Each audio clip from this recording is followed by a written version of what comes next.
எப்படி இருக்கிறீங்க எல்லோரும்? எல்லோரும் சுகமாக இருக்கிறீங்களன்னு நான் நினைக்கிறேன். இப்போ சுவிஸில் போய் கொண்டிருக்கிறோம். சுவிஸை நாங்கள் முதல்ல எப்படி அந்த நாடுன்றதை பார்ப்போம். சுவிஸில் அந்த ஒரு கூட்டரசுன்றதான் எல்லோரும் கூறினோம் என்றாலும் அது ஒரு சமஷ்டி அரசு முறையை தான் பின்பற்றி கொண்டு இருக்குது. அதாவது அது ஆரம்பத்தில் எதிர்நோக்கினா பிரான்ஸு படியெடுப்பு நவீனமயமாதல் அந்த வரலாற்று ரீதியான காரணங்களால் சமஷ்டி முறைக்கு இது மாற்றம் பெற்றிருக்குது.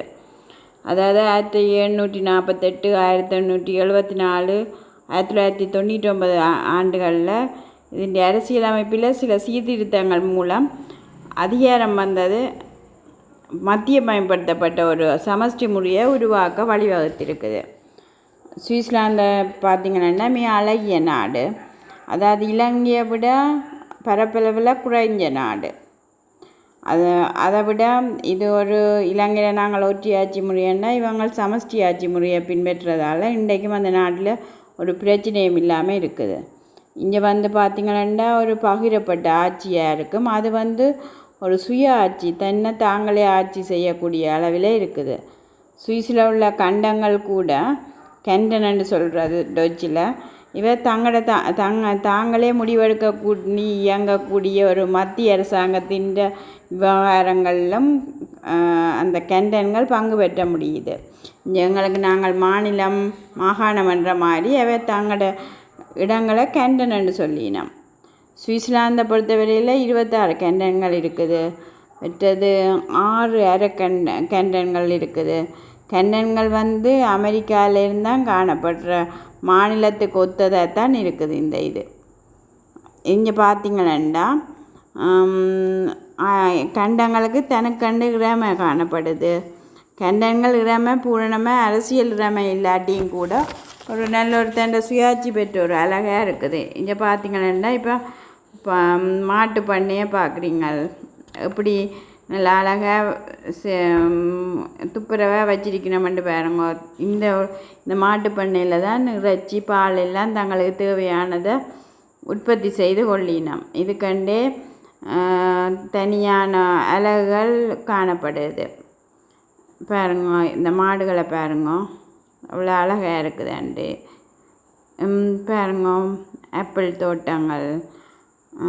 இது ஒரு கிராம சைட்டு எடுத்திருக்கிறோம். பியாஸ்பி பழங்களும் இருக்கிறது. பாருங்கள், என்ன பச்சை பசையிலண்டு மிக அழகாக இருக்குது.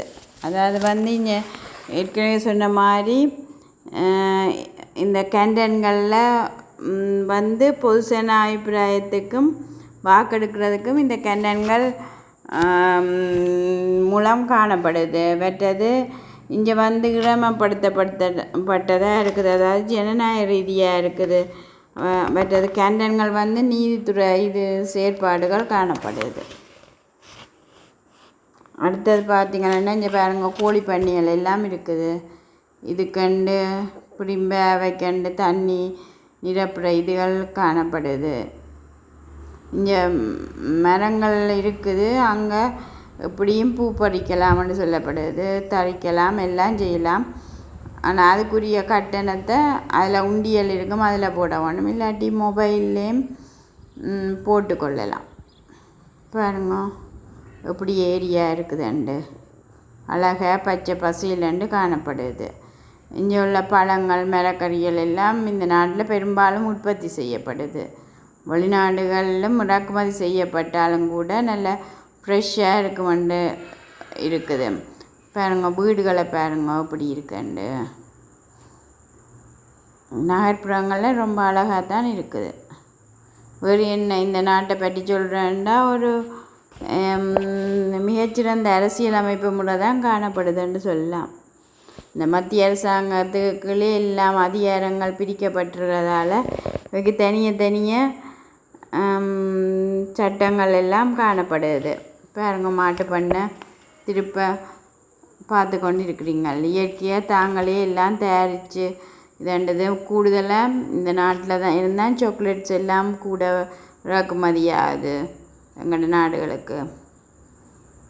எல்லாம் இயற்கையில் கூடின அழகாக கொண்டு வந்திருக்குது. இப்போ பாருங்க, இனி ஆப்பிள் பழத்தை எப்படி அழகாக இருக்குது. இதில் பார்க்கும்போது எங்களை ஸ்ரீலங்கா வார பழங்களில் அவ்வளோ ஃப்ரெஷ்னஸ் இல்லை. இங்கே வரைக்க ஊசி போட்டு அப்படி ஊசி அடித்ததால் கொஞ்சம் சில நோய்கள் எல்லாம் ஏற்படும். ஆனால் இங்கே நேரடியாகவே பிடுங்கி சாப்பிடக்கூடிய அளவில் இருக்குது. பாருங்க,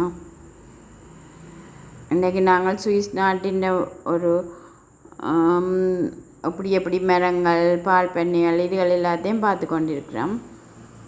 நீங்கள் இந்த சேனலில் இப்போ தான் முதல் முறையாக பார்க்குறீங்களா, கட்டாயம் நீங்கள் சப்ஸ்கிரைப் பண்ணி லைக் பண்ணி என்னென்ன நாடுகளுக்கு நீங்கள் போயிருக்கிறீங்கள், எந்த நாடு உங்களுக்கு விருப்பம், எந்த நாட்டில் உள்ள பழங்கள் மிக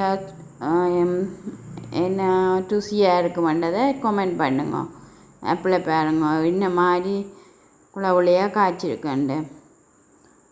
கிட்டத்தட்ட இது வந்து எங்கள்ட மங்குஸ்தான் மாதிரி இருக்குது. நல்ல அழகாக இருக்குது. பாருங்க, இப்படி நீங்கள் இந்த நாட்டுக்கு எல்லாம் போயிருக்கிறீங்கள், பழங்கள் உள்ள நாடுகளுக்கு இயற்கையை ரசிக்கிற நீங்களா கட்டாயம் இந்த சேனலுக்கு நீங்கள் வந்து உங்களுக்கு என்னென்ன விருப்பம் பண்ணதை கட்டாயம் சொல்லுங்க. இதான் பிஎஸ் பழம். அப்படி இருக்குது, அழகாக இருக்குது, ஃப்ரெஷ்ஷாக இருக்குது, எங்களை பிடுங்கி சாப்பிட வேணும் போல் இருக்குது. அப்படி நீங்கள் இந்த பழங்களில் உங்களை விருப்பம் பண்ணதையும் எனக்கு மறக்காமல் கமெண்ட் பண்ணுங்க. இது இப்படியே பார்க்குற நீங்கள் வேறு என்ன இதுக்கேற்ற வேறு சூழ்நிலையில் எப்படியான நாடுகள் எந்தெந்த பழங்களை எடுக்கலாம்ன்றதையும் சொல்லிடுங்க. ஆப்பிள் பழத்தை பார்க்குறீங்க, இப்படியான ஆப்பிள்கள் ஸ்ரீலங்கா எல்லா நாடுகளுக்கும் ஏற்றுமதி செய்யப்பட்டுட்டாலும் கூட அந்த நாட்டில் நல்லா ஃப்ரெஷ்ஷாக எடுக்கலாம். நாங்களே எங்களோட வீட்டில் செய்து இந்த மரத்தை நட்டு வடிவ பயன்பெறலாம். இனி இன்னொரு ப்ளாக்கில் உங்களை சந்திக்கும் வரை போட்டு வாரேன்.